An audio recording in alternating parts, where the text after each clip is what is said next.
Someone who speaks English. Is that what just happened? It's good to meet you, Dr. Banner.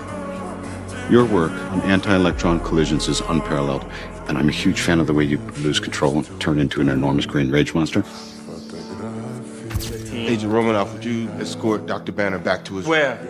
You rented my room. The cell was just In case you needed to kill me, but you can't. I know, I tried.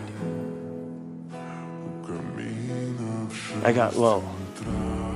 I didn't see an end, so I put a bullet in my mouth, and the other guy spit it out.